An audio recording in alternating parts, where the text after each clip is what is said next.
The results of the Olympia 212 category.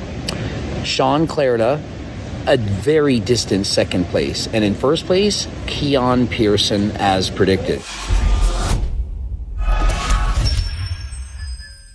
Keone Pearson looks so good that I can't see him ever losing this competition. He's essentially the C-bum of the 212 division.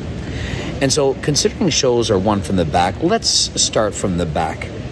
And so in our top four, Sean Clarida is literally in fourth place from the rear. In comparison, Keone Pearson looks like he ate him for breakfast. He looks like he's two of him. From the calves, the hamstrings, the glutes, the lats, the size of the waist, every single body part that you look on Keone in comparison to Sean Clarida, he wins by a landslide. His hamstrings in particular, in comparison to Sean, amazing. Amazing hamstrings. Glutes, diced. Looks like Derek Lunsford. From the rear, phenomenal. He has a small waist and his wide shoulders. It gives him that very elusive V taper. In comparison, Sean Clarida doesn't really have the wide shoulders. These guys have narrow shoulders and block your waist, and so that's going to hurt him tremendously here. And compared to everyone, he just looks way smaller. He's probably 5'2" tall, a lot smaller, weighing around 170, 175, and so he's simply outmatched. And so from the rear, I would rank him fourth place, and I would have Keone winning by a mile.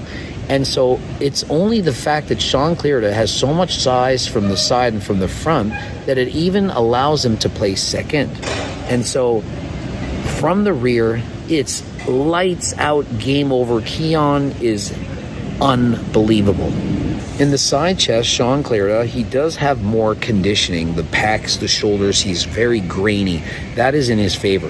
He has very thick quads, but even still, Keone Pearson, he simply outmuscles him. He has more size, more width. His conditioning very, very close. And so it's still Keone by a mile. Sean Clarida still has enough muscle. He could be fighting for second place here. He does have the size and the thickness and so on, and he does look good overall. But in comparison to Keone, who has that strange looking quad, he's so lean, the quads, the feathers from bottom to top, and then that, what exactly does that look like to you? I know it's not just me. He's so lean that you can see all that craziness going on his legs. He's got the abs, the chest, everything looks amazing. And so thigh and abdominal, still giving it to Keone. And in the most muscular, what I really see stand out is the mass in the lower legs. Keone's legs, they're jacked, they're huge. Now, he might be slightly edged out in conditioning in this particular pose, but it's only because he's posing a certain way. If he wanted to flex the quads a certain way, he could get those striations, but he's not looking for that. He's looking for that flared out look. It looks great. I like this look. The wide shoulders, the abs.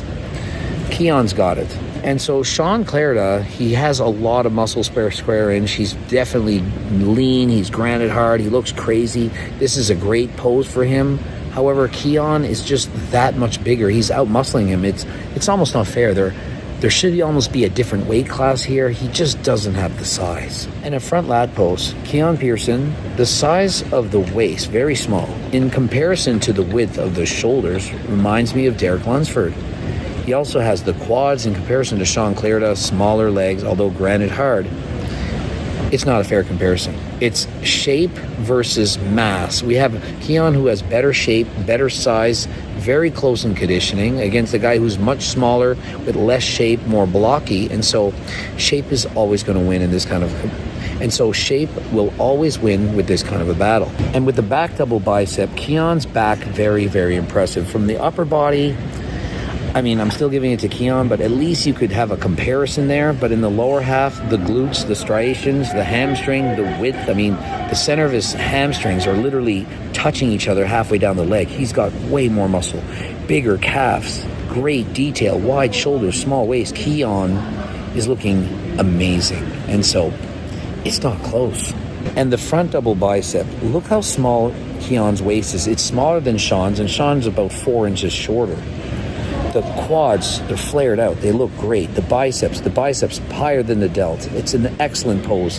And those lats, reminiscent of C-bum, the width of the lats, he's got it going on. He's literally dwarfing him in this pose. And oftentimes in competitions, you have to knock the champ out to win. And so if it were Sean that had won last year, let's call it the last 10 years in a row, and Keone looked like this, he would dethrone him. It's not close. He wins by a mile. If it was close, maybe they would give it to him. It's just not close. And so if there's anyone out there that thinks that Sean was winning this, just again, let me remind you to look at the back lat spread. Look at the leg mass in comparison. It's a bodybuilding competition. Muscle counts. The shape, the size, conditioning, very close. If anyone thinks this was close, I would question your abilities to be a judge. Like, if you watch this, if anyone makes a video about this and says, you know, he edged him out, or he just didn't quite have enough, Sean didn't quite have enough, those are not the words you need to use. Sean might be watching this and he's not going to like hearing that he got beat by a landslide. But for me to say, yeah, he narrowly edged him out, he beat him on today with God's blessing and this and that and just sucking up, this is not what you need to hear. You need to hear the God's honest truth. And so he won by a shit ton. He won by a mile. It's not even close. It'd be kind of like comparing my Turk Builder to, for example, Gorilla Mode or anyone else's Turk Builder, like Turk Plex or any other Turkesterone supplements. It's not a fair comparison. And so if you don't believe me, we do have a money-back guarantee. We have it third-party tested. Our labs are shown on the website. It's for sure Turkesterone. It's not maybe. It's not, oh, it might be. It's not Greg's a snake oil salesman. Ask every other company to prove what they have. To prove it. I know I have the right stuff. You think I can't sleep at night? It's so easy to sleep at night when you don't lie about anything and you don't bullshit people and you just speak the truth. And so if you're interested in Turk Builder, remember, even with Turk Builder, he couldn't beat him. He's winning no matter what. It's not even close.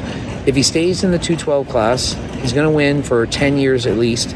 I don't see anyone ever being able to beat him. My personal opinion, and this is a hot take, I think they should get rid of the 212 class. I think it's useless at this point. I think that people don't want to see this class.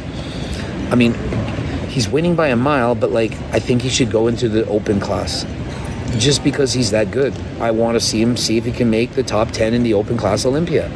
I'd rather see the best bodybuilders of the world go against the best bodybuilders, and then the best classic physique guys go against the best classic physique. When you have a 212, you're saying, who's the best small bodybuilder? I don't really care. Honestly, I just don't really care. I'm doing this video because you want me to analyze, and I'm going to do so. I used to be a judge, and so I'm telling you what I think.